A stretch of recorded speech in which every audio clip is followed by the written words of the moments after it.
This Todd-versation is brought to you in part by Shift Creative. Start shifting.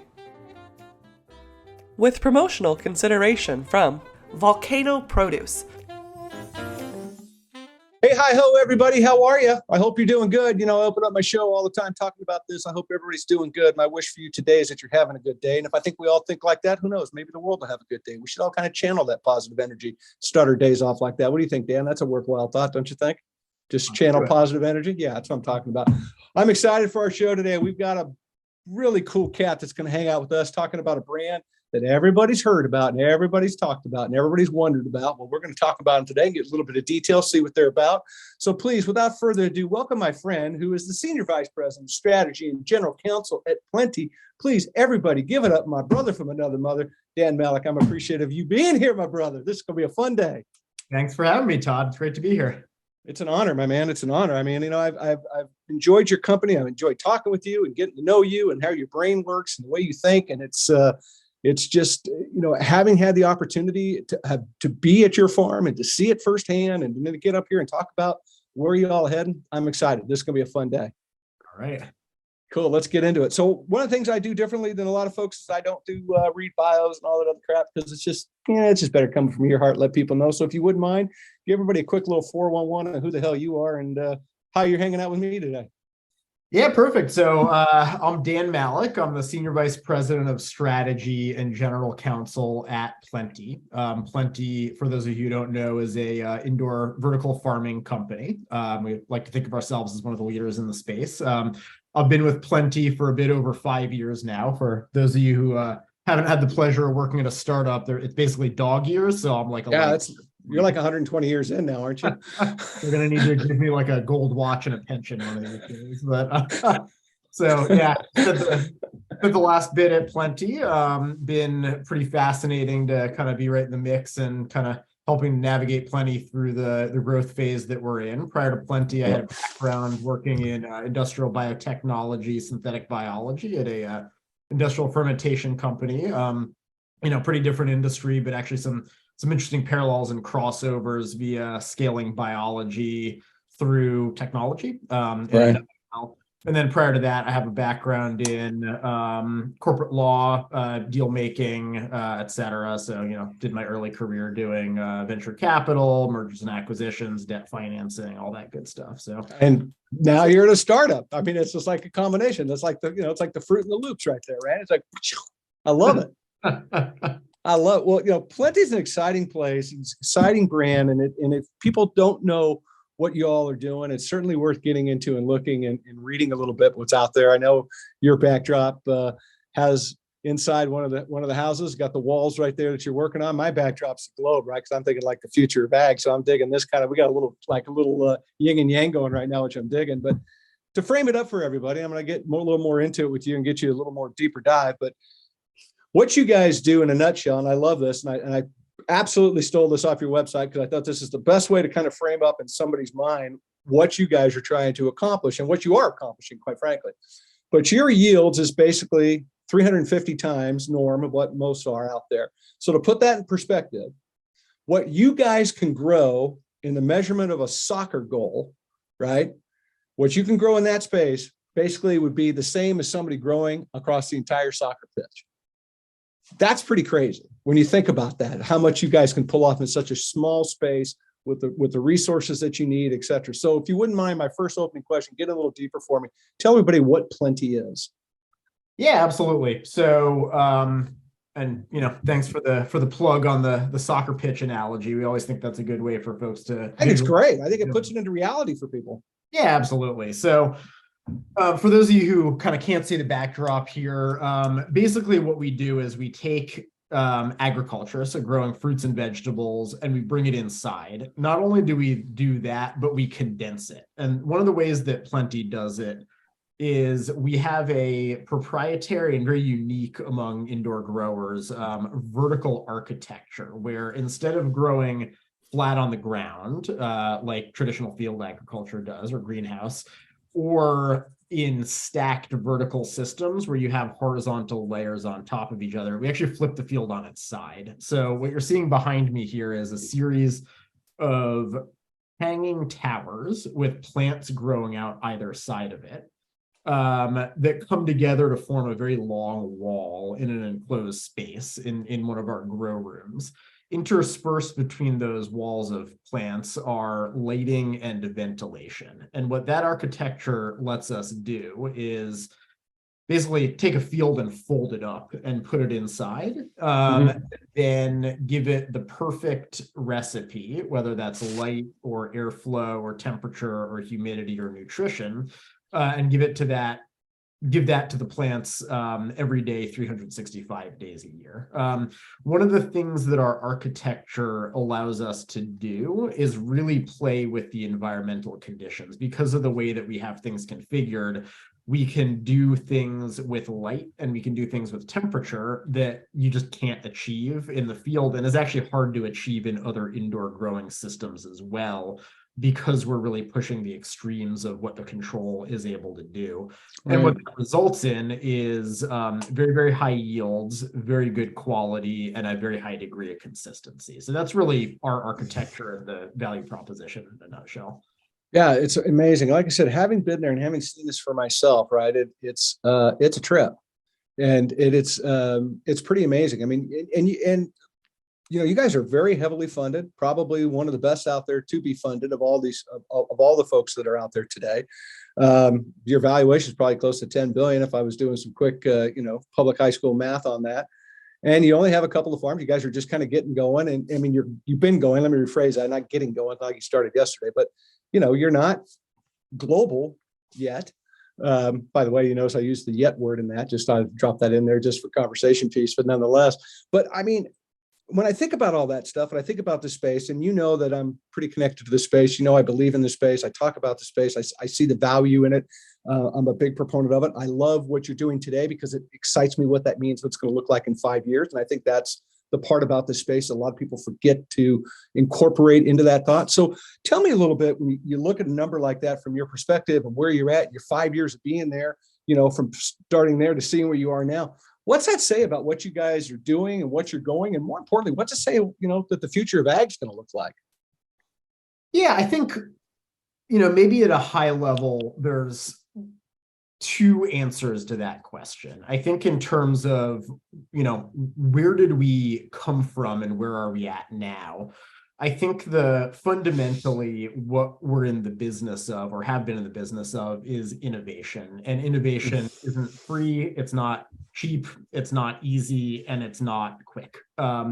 So really what we've been doing for these last 5 years is building out the system that you see behind me, which is actually an older version of the technology. Our latest and greatest is coming online now in Compton and LA County, California. And then we're building a strawberry farm in Virginia that's under construction currently. But it was really dialing in the architecture and the technology as an integrated whole. One of the theses that underpins everything that Plenty does is there was a little bit of a fundamental rethink that was needed of the growing systems and of the way that we do agriculture and indoor agriculture to be able to get to the efficiency that's needed to really unlock two main things, which is scale. How do you build these things large and deployable? And then unit economics. How do you make them profitable over time? Right? And when our co-founder Nate Story really got the original idea for the technology, many years ago now, he actually started looking at greenhouses and sort of more traditional methods of indoor production, and came to the conclusion that ultimately, to get where the industry needed to go, there was a better way to do it to really drive yield and drive efficiencies. And that was sort of the fundamental thesis behind some of the differentiated architecture that you see behind me here. But again, it takes time. You really need to put a lot of focus and a lot of resources into the research and development to get the technology to where it needs to be. If it's easy, everyone would have done it. The point that we're at now is we're still doing R&D, obviously, but we're ready to scale, as you can see with the projects that we have under development now, whether it's Compton, which is sort of going commercial as we speak, and then our strawberry farm in Virginia, which is the first of a planned series of farms there, and then across the country and across the world. we've made it there. We've developed the technology to where it needs to be, and we're ready to scale it out. So, if you look out 5 years, 10 years, what we'd like to see is many instances of these farms growing a variety of different crops, in partnership with our retail and other partners across the country and eventually internationally. Yeah, well, there's no doubt. That's why I got the globe behind me. Love it. There's no, well, yeah, I say this all the time, and I talk about this, and I want to kind of get into this a little bit with you as well, is that when I think about CEA and I think about greenhouses, I always say they've got two distinct choices to make. One of which they can play offense or they can play defense, right, with Mother Nature. And I'll explain that a little bit. When I think about a greenhouse that's playing defense, they don't have, if it gets cloudy for 7 days, they don't necessarily have the right lights to continue. Or if it gets to be too hot, they don't have cooling. They're constantly fighting these issues that Mother Nature throws them, even though they're in a glass, even though they're in some kind of a facility. Somebody that's on offense, which I think is what you all are doing, you're working with Mother Nature. You're taking a part of what you're learning from here. I don't believe that you're not being Mother Nature. You're working with Mother Nature. You're understanding what light means. You're understanding what oxygen means. You're understanding what the plant individually likes, and you're able to create that environment that's proving, and I think is going to continue to prove to be a very valuable resource to this planet as our planet changes and the climate change and all these other things that are in the world start to change. So I say that because I don't think people look at greenhouses in a lot of light of what they are. They say, oh, it's a glass building. It's got to be really great to work with. That's not so true, because it is a challenge to work with Mother Nature. So talk to me a little bit, if you wouldn't mind getting a little more details about how you're really rewriting the rules of agriculture right now with your technology and what you're doing. Thanks for joining the Todd-versation. And now, a word from our sponsor. Thanks for listening to Todd-versations. This episode is sponsored by Shift Creative. Shift Creative brings a fresh approach to design and marketing. Shift's team of expert designers and strategists create content that connects and engages.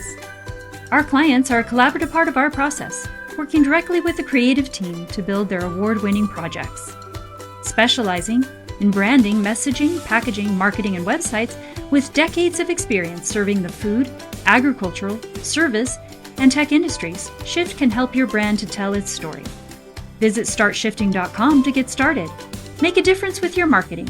Freshen up with Shift Creative.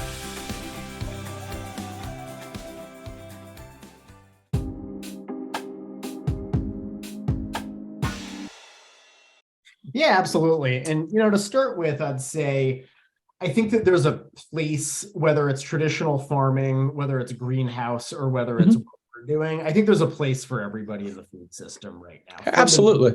There's just so many mouths to feed.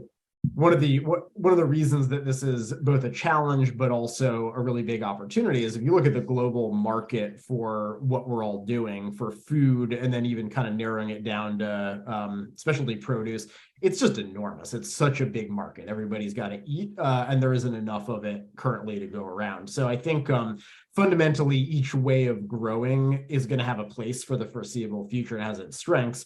I think what we're doing is we're really trying to unlock new frontiers in what's possible with indoor farming, whether it's on the yield end, whether it's growing hard to grow things like spinach, like strawberries, like other crops that we have in the pipeline. So that's really, the big picture view. I think in terms of, the double click or the deep dive on what the special sauce is, I think it really comes down to control at the end of the day. Everything that we're doing with an integrated systems view. So every part of the system is meant to work with every other part of the system, whether it's the lighting, whether it's how we manage heat within the system, whether it's the precision with which we can manage nutrients, how we move plants through space and automate them within our system. So we really think of the farm itself as the product and take a pretty deeply product-informed and product-first approach to the technology. So rather than trying to solve things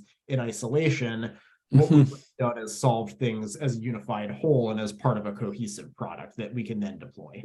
Yeah, I mean, it goes to what I said, right? You're playing offense. You're not really playing defense. And I think that that's really an interesting part about looking at some of these companies like yourself, these startups that are out there today, that's the first thing I look at. It's like, all right, what is the structure going to give them? What's going to turn out to?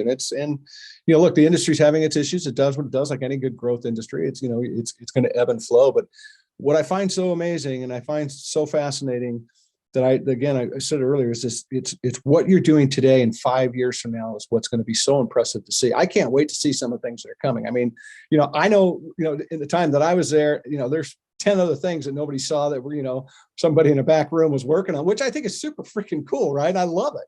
And that's why I'm excited about where you guys are going and the fact that now the curtains kind of come back a little bit and you're starting to scale and you're starting to talk about things in a bigger way. It's really exciting. And I mean, and it leads me to my next question. So much is written about this space. So much is written about this startup space, right? And, it catches positive wind. Now it's catching negative wind. And, people ran at it like crazy with money. And it's a circus in a lot of ways, right? And you live it, I live, we see it. It's kind of a trip. But talk to me a little bit, about the biggest question I think that looms over this space. And that's about, can you actually make money? Yeah. Right. And, that's a fair question to throw out there at this juncture with a lot of things. So, can it be profitable at scale? I think that's the $1 billion question, if you will, and I think the answer. I like how you did that. You like what I did there? I think the answer for us is yes, but I think that's fundamentally that's the question that's confronting the industry, and I think I don't think everybody's gonna make it there, right? No. I think maybe to use an analogy that's a little bit top of mind for the tech industry as a whole, right? And it just goes to show the capital funding cycles that you get with new technologies. You see all the money right now pouring into AI and ChatGPT, et cetera, and just kind of taking a step back. Is that technology going to be revolutionary in certain applications? Absolutely. Is somebody going to make money off of it? Absolutely. Are there going to be 100 companies doing it that are leaders in the space? Probably not, right? So I think that's just part of the normal venture capital cycle is you have a lot of funding activity. You have a lot of bets get placed. Some of them don't pan out. A smaller number do. And then the folks who've made the right bets technologically tend to emerge. And I think we're going to start to see that in the indoor farming space. I think, to the question of can you make money doing it? Absolutely. You just need to have the right tech stack and you need to be excellent operators and you need to dial in your unit economics. But there's nothing fundamentally saying that it's impossible to make money in the space. It's just hard. And so what we're seeing is who is actually going to be able to make it to the finish line. Yeah, 100%. Well, and a lot of the problems that I've had, with the groups that I've worked with, they have zero people with produce background as well, right? Which is a real challenge for folks, right? Just try to understand where you live when you've never been in the neighborhood before. And I think that was something that very early on that really hurt the industry in a lot of ways, is that they just went in there with this assumptions of that it was just going to be like, hey, I'm here, I'm the newest, shiniest penny, you're going to love me. And it's like, yeah, okay, so what, right? Yeah, it wasn't, I think they got a quick wake-up call. So it throws me my next question to you a little bit. I mean, you didn't have an agriculture background per se when you got here. This was new to you. What's the biggest surprise about the produce business you've encountered? I think one of the biggest surprises to me was just how much it has always been a spot market industry. Yeah. And I think I wouldn't say that was 100% of a surprise, but until you're deep in it, and really or viscerally understand just how much of a commodity industry it is and how sort of spot market pricing it's driven, and that's really driven just by the unpredictability of Mother Nature. It takes a little bit to sit through and really understand the end-to-end implications of that, right? And I mean, some of my background was in, basically the opposite of that, things that are kind of long-term technology-driven partnerships where there's some predictability around it, and you enter into kind of large, complicated partnerships that take, have multi-year life cycles to them, et cetera. And then really seeing how produce is purchased in the current environment was definitely a wake-up call, and definitely a change from at least my background, what I was used to. I think Plenty is lucky in that we've assembled a really good cast of folks who do have experience in the produce agriculture industry and really understand those markets deeply and have that prior experience. And I would say that's sort of a prerequisite for success. And a little bit of I think a lot of technology industries and technology companies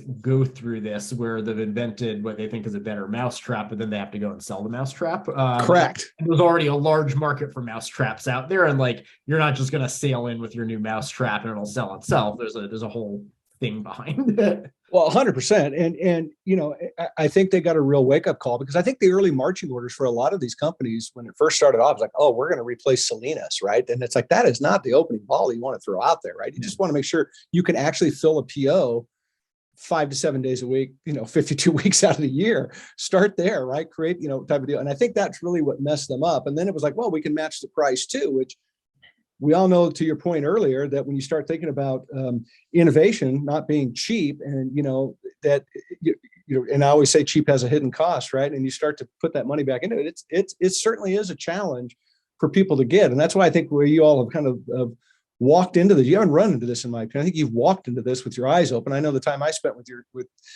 Matt when he was at the helm and others talking about stuff. It's different. It's just a different mindset you all had, which I find to be, fascinating. It's just, especially from a comparison side, because I can see several different ones, at the same time. So I think it's great to see where you guys are heading and what you're thinking about stuff like this. I just think it's super powerful. I think it's cool. That's great. We appreciate that. I mean, we've made our fair share of mistakes, but I think we try to be humble about being new entrants in a very large and established industry. We don't know everything there is to know. There's a lot of knowledge out there from established players who we can learn from. And again, it's a big tent. We all have the same goal at the end of the day, which is to feed people delicious produce at affordable prices. And so I think we try to approach it humbly and a little bit methodically for sure. Yeah, no, I don't disagree with that. But, one of the things I find fascinating about what you're doing, and a few others are doing the same thing, is that you're in the business of learning, right? It's really what you're in the learning business as much as you're in the agriculture business, right? And I say that because I go back to my point I just made a few minutes ago. You're teaching yourself things today that's going to be relevant to your business in 5 years. You're doing that, and one of the ways you're doing that, and I'd like to talk about it if you wouldn't mind. Hope I don't stump you with it. I'm sure you're going to come up with an answer. If not, you're just going to lie to me. I don't know the answer anyway, so I'll think you're right. But talk to me a little bit about your Plenty Advanced Plants Research Center that you've got going on, what it's all about, and really why it's important to you guys to get into that. Yeah, 100%. Not a stumper at all. So we recently entered into a really exciting partnership with a couple of different entities within the state of Wyoming. So the Wyoming Business Council and the Laramie Chamber Business Alliance and the city of Laramie all came together to effectively come up with a joint plan with Plenty to build out the world's most advanced plant science research center in Laramie, Wyoming. I'd actually say we already have the world's most advanced plant science research center in Laramie, Wyoming, but this would be kind of taking it to the next level, both in terms of the scope of what we're doing and the advancement. And the idea there is, to oversimplify it a little bit, there's two elements to what we're doing there and why it's important. One of them is driving yield and informing future design of the systems. So it's saying, how do we really optimize the environmental conditions and the match between the environmental conditions that we're growing our plants in and the genetics that we're growing? There's kind of an old agronomy term, G by E by M, which is genetics by environment by management techniques, right?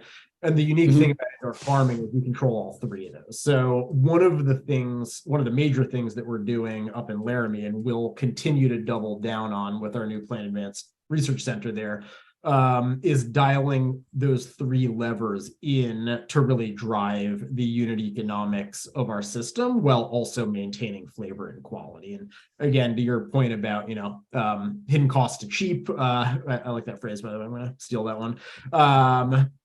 As well as getting to unit economics, is that really the key to unit economics is yield at the end of the day. How do you produce as much output for the inputs, whether that's, the combination of CapEx, OpEx, light labor, et cetera, as you possibly can. And the big key to that is driving yield within the system. So that's one of the things that we'll be doing in Laramie Park, as we like to call it. The other thing is we have a fundamental belief that the category needs assortment to really thrive. And so leafy greens are great. We're very proud of our leafy greens. We have some of the best spinach, kale, other things that you've ever tasted. We're able to do hard to grow crops like spinach. But the industry needs to move beyond that. And we've taken the first big step there with our partnership with our friends at Driscoll's and the farm we're building on the East Coast to grow strawberries. And then we have a variety of other crops in the pipeline. So, looking out 5 years, what are we going to get? It's high yielding and a good assortment on the wet wall and within the, the grocery store, whatever the sales channel is. And that's fundamentally what Laramie is all about. We're not doing R&D just for the sake of R&D, although there is a decent amount of fundamental science and Sure. It really lights people up. It's a commercialized science or industrialized science operation. And with the expansion that we're doing in Laramie, we're really doubling down on what we view as our strength and the strength of our system, which is the ability to drive yield and assortment. Yeah, well, I think that's incredibly important. And quite frankly, when you think about the marketplace that the CA space has gone into, salads is, kind of not that exciting to consumers in some ways. It's been commoditized, similar to a carrot, like a red delicious apple. It's a hard place to crack into. It's a hard place to drive value into. I said all along that, I want to see you guys with that, that $5.99 clamshell versus that, 2 for $5 clamshell that's out there today, right? Because again, innovation costs money. Cheap has a hidden cost. We need to drive, we need to be supporting where the future of farming is going to come from. And this is where it's going to be coming from in a lot of ways. Dirt's not going to go away. Nobody's saying that, but resources are, and we have to be mindful of that. We have to be considerate about that. And we have to be, knowing where that's at. So to see you guys get diversified in your commodity mix, I think leads a charge and quite frankly, fires a volley to the other folks that if they're not paying attention to what's next in that 5-year model cycle, and like my brain has into it, it could be detrimental to their long game. So with that being said, though, I want to talk a little bit more about Driscoll, if you wouldn't mind, because the berries are pretty impressive coming out of your facility. They taste pretty good, I would imagine, especially working with somebody like Driscoll. They know how to grow a strawberry too, of what I've heard. I read that somewhere. I don't know if it's true or not, but talk a bit, if we wouldn't mind, about the collaboration, what you guys are up to. Yeah, absolutely. So Driscoll's, we've been collaborating with them for a number of years now. They made an investment into the company at the same time as we signed a research partnership with Driscoll's. And what we've been doing with them for the last several years is really prove to them and prove to ourselves and to the outside world that we can grow a really exceptional strawberry using our system indoors. And we did that. We've achieved that. The results are pretty mind-blowing.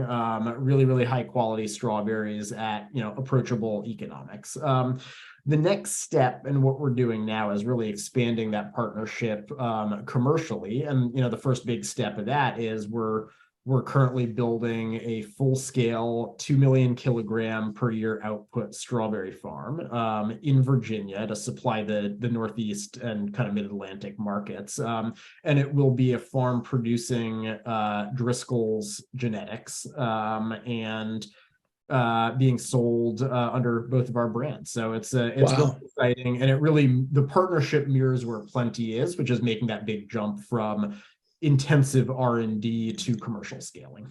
And is that farm going to be just solely strawberries? Correct. Solely Wow. strawberries.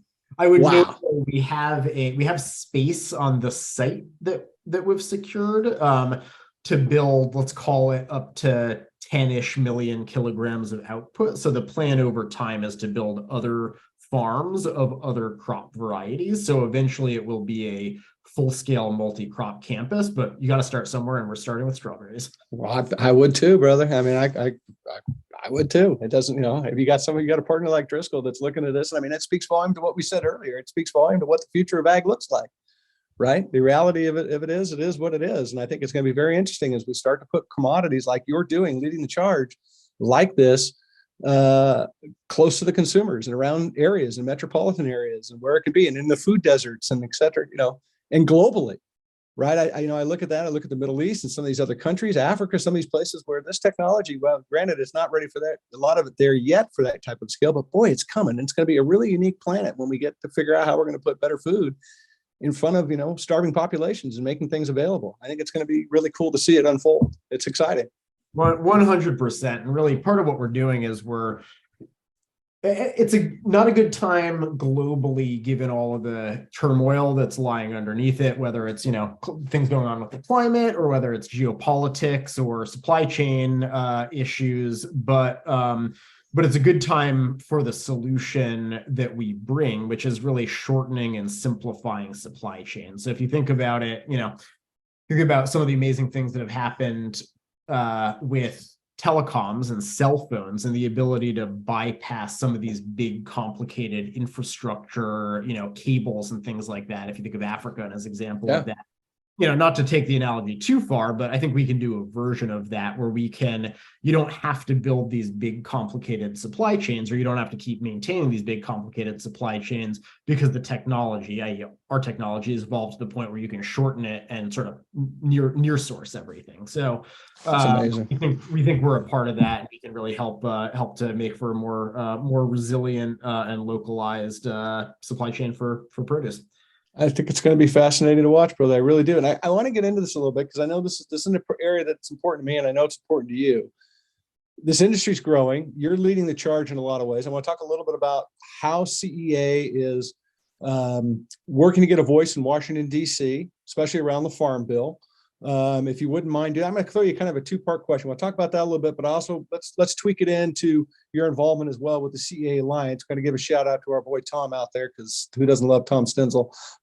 Talk about your involvement and why it matters and how it matters. Why DC Farm Bill? I'm not really sure what question I just gave you, Dan. You're an attorney. I'm going to let you decipher what the hell I just said and come up with an answer. How about that? All right, done. I feel like with the Tom Stenzel shout out, we need like a dance hall horn going right now. So Plenty was one of the founding members of the CEA Alliance. It was founded, I think it was 2018 or 2019. The exact date's escaping me, but it was around that time. And the basic idea was to create a forum for the indoor agriculture players. And it was intentionally meant to be a big tent, so including greenhouse and various production methodologies like Plenty, to really come together and talk about issues that affect the whole industry. The initial focus was around food safety. And the reason for that was we viewed that as one of the biggest areas for collaboration of the industry, both internally among players and then externally with, for example, regulators and kind of quasi-regulatory bodies. It's since expanded to really be the umbrella organization in the US for the indoor farming industry as a whole. One of the things that we're doing as part of the Alliance, and it's our maybe plug for and shout out to Tom Stenzel, who's our executive director. Tom was the longtime chief executive officer of United Fresh, which merged with PMA to become IFPA, which is really the too many acronyms, the industry body basically for produce and floral. Tom has assumed the executive directorship of the Alliance, and one of Tom's strengths is really around the government affairs and government relations end of things. And what we're trying to do in a nutshell is, bring the indoor farming industry together and have a voice in the policy arena. And, I don't think we're effectively looking to make sure that when the agriculture conversation is happening, whether it's on the regulatory end, whether it's on the farm bill end, and so forth, the indoor farming is really recognized as a key future part of the food production system and is taken into account and given a level playing field on which to operate. So that's effectively what we're trying to do if you zoom way out on the policy end of things. And I think any nascent industry, there's going to be, there's going to be areas where the regulatory system, where the legislative system, wasn't nothing malicious. It just wasn't set up with what we're doing in mind. And so there are gaps, there are holes, there are discontinuities, there's things that don't quite make sense. And what we're trying to do is just make sure that as the system evolves, it evolves with us in mind. So that's, hopefully that somewhat answer the question that you were getting. Yeah. Well, I know what the hell. I don't even know what the question was I asked you. Quite frankly, so you did great. You batted 1,000. No, you brought up a good point. I want to come back around to it a little bit. That, it's really important that industries get involved with what's happening in Washington, D.C. I mean, granted, we read enough stuff about what's going on, but that's how things work. It's really surprising when you think about the USDA and what they do and what they're responsible for, the EPI, all these different, all the different acronym organizations that we have founded at the government, and what they're involved in. And they actually are designed to be participatory by the American people. And so few people participate in the process. It's like, damn, they didn't do that. It's like, well, yeah, but you could have had your voice heard if you would have done something, right? So I love what you guys are about. I love the CA Alliance. I love what it stands for and what you guys are trying to all accomplish, because you got to get a voice at the table. When you think about the Farm Bill and the amount of money that goes to 8 states in that Farm Bill versus the other states, and the way things are done, and the way the Farm Bill policy is, has been a part of the process of American agriculture, it's time for change. It's time for reality. It's time for the fact that the world is going to be changing as we know it does. And this technology you guys are providing is going to be a big, big part of that. It's a small sliver now, but it's going to be a big piece of the pie someday. And I think it's really important that, and I'm glad to see you guys are at the table. And I would encourage anybody out there that wants to get more information to get on the Google machine and type in CEA Alliance and see what it shows you and talk about what's going on out there. And if you are interested in getting involved, because it's a worthwhile organization and participation matters when it comes to these issues. Thanks for joining the Todd-versation. And now, a word from our sponsor. Thanks for listening to Todd-versations. This episode is sponsored by Shift Creative. Shift Creative brings a fresh approach to design and marketing. Shift's team of expert designers and strategists create content that connects and engages. Our clients are a collaborative part of our process, working directly with the creative team to build their award-winning projects.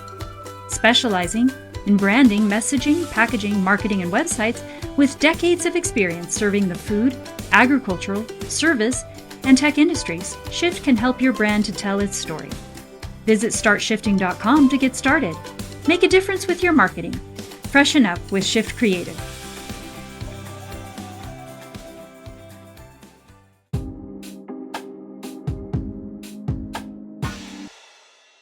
Here, couldn't agree with all of that more. And it's an easy issue to get behind, really, for everybody. Like, food security matters to everybody. It's a completely bipartisan issue. We've got indoor farms in blue states. We've got indoor farms in red states. We've got indoor farms in purple states. It's not an urban issue. It's not a rural issue. It's an everybody issue, right? And I think the areas that we span as well. I mean, we're not just part of the food system, we're also part of the electrical system. One of the interesting things about what Plenty does and what other kind of fully indoor farms do is we're also big power users, and we can be a part of the electrification of the economy as a whole.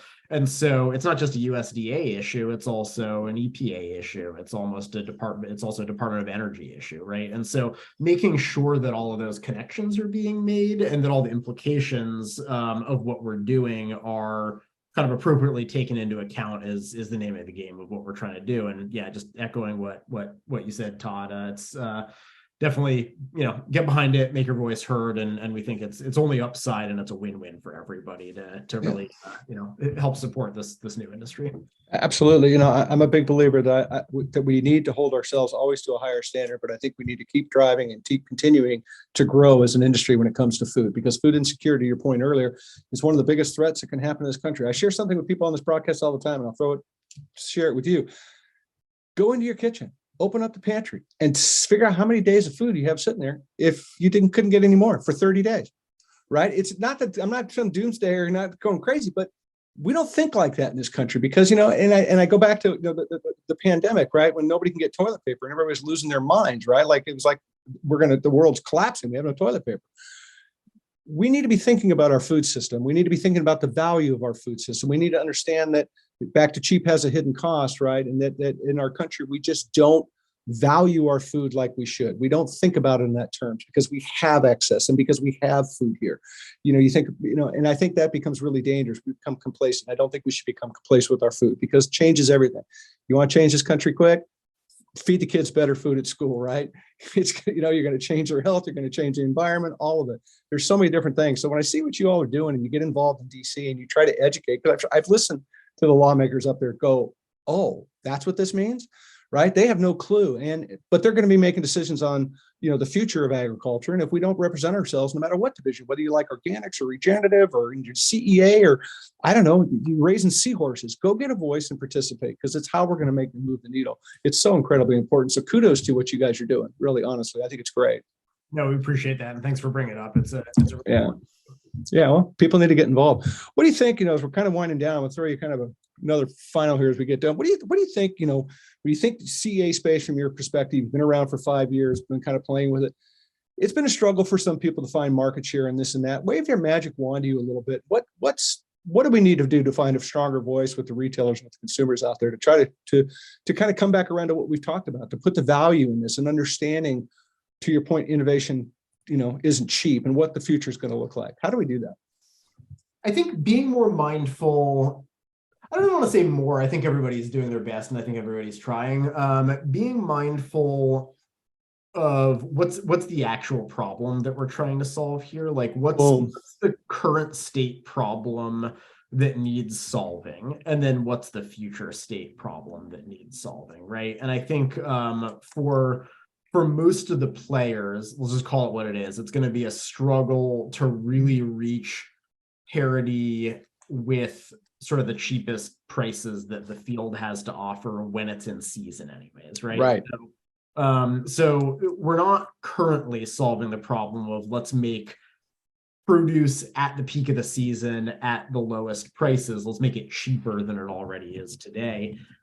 It's more, how do we create stability in the unstable parts of the system? How do we fill a gap that currently exists, whether kind of quantitatively in terms of the ups and downs of outdoor production, or qualitatively going back to the issue of assortment, right? So I think it's really finding what is the spot in the market that has a problem in need of solving, and then really focusing efforts on solving that. And I think part of what we're trying to do is, to the point about assortment, make sure that we're dialing in the R&D efforts and growing things that people need and don't necessarily have all of the access to that they want, whether it's really peak season strawberries all year, whether it's a hard to grow crop like spinach, right? So I think just being really mindful, what's the actual problem and on what time scale, and I think that will help unlock some of the market traction problems that we may have been seeing. I love it. It's just so everybody knows, I got to say, spinach is the hardest crop you're probably going to ever grow in a CEA environment, at least to date, at least from what it is really, really tough to grow. And if you don't know why, don't know how, go Google it. I love to get people I love to drive people to Google to learn something, but yeah, it's a challenge. It's a real big challenge to grow it. So to see you guys be able to pull it off, you are definitely a unicorn with that commodity, sir. Well, I'll do a little bit of plug. We've got walls and walls of amazing spinach growing as we speak down in our farm in Compton and LA County, California. So yeah, that's a big deal. That's an industry big deal. Consumers be like, whatever, right? But it's a really big deal. But that's back to that. What you did back then got you here today, because you didn't figure that out yesterday. 100% guarantee you that has been a work in progress. If I was guessing, you've been dorking around for that for 36 plus months, if not more, trying to get to a place where you can have walls and walls of it, if I was guessing. Definitely some blood, sweat, and tears in there. Okay. Walls of spinach. Exactly. I love it. What's next? Anything exciting coming up the rest of the year? I mean, just besides, kicking ass and changing the world, technology wise for agriculture. I think all eyes right now are on our, the launch of our Compton farm, and then, the construction that's underway in Virginia. Those are the two really big priorities. I'd, definitely have some other tricks up our sleeve, but I think those are the two really big ones. And, as I don't think we mentioned it, but we just signed a really exciting alliance with Realty Income. They're a publicly traded REIT, so they effectively finance properties. They're a real estate property financier. And we just signed up a really exciting alliance with them to build lots more farms, across the US and eventually internationally in the future. So it's really like, all eyes on Compton, all eyes on the Virginia farm, and then thinking about what the ramp looks like ahead of us. I love it. Congratulations, man. Appreciate Don't that. stop. Don't stop, dude. I'm just telling you, don't stop. It's just so exciting to watch and see, and especially see, you guys transforming now and the brand coming out into the ethos and becoming more and more out in the space. It's going to be really fun to watch what you guys do. And I'm certainly looking forward to it. All the encouragement, Zoom high five from me to you. I really appreciate what you guys are doing. Keep it up. Well, likewise, Todd, really appreciate it. It's an exciting time to be at Plenty and exciting time to be part of the industry. So really, I think so too. Yeah, it's cool. It's fun. It's fun for an old guy like me. It's been around 40 years watching this industry grow, especially my tenure when there was no industry that I lived in, right? To see this come in and get excited about it. A lot of people hate me for being excited about it, but that's okay. I'll still answer their emails when they bitch at me. But I don't care. I don't care. You got to get over it, kids. We got to find a way to feed all the world good food. Let's go feed it the best we can. Super fun hanging out, brother. Come back anytime. Open invitation. I appreciate you very much. Likewise, appreciate you having me, Todd. This was really fun. It was a kick. Thanks everybody for being here. Plenty. Check them out. They are worthwhile. Go read what they're doing. Call Dan. He's available 24/7. Just call him. I'll give you your number. Text me. I'll give you his phone number. It's no big deal. He loves talking. No, but check him out. They're doing some great stuff, man. And again, get involved in the government if you have an opportunity. You believe in something strong enough. Get your voice heard. It's really important. Dan's advocating that. I'm advocating that. Doesn't matter. Like I said, even if you love seahorses, just go talk about seahorses. People need to know. We appreciate you all for being here. Thank you very much. Remember, go inspire somebody today. It's incredibly important. Just saying hello to somebody is a great way to change the path of somebody's day. And you can do that. And it costs you absolutely nothing. Thanks again for being here. Don't forget, check us out on social media, TLC_Todd-versation. Hey, Dan, you know why I'm on social media? Why? Because it's the only way I can pay attention to the CA industry because it's changing so fast. I just decided from now, I'm not reading the period. I'm just going total social now. No, thanks everybody for being here. Yeah, much love to you, my brother. I appreciate you. I'll see you soon. Thanks everybody. Take care.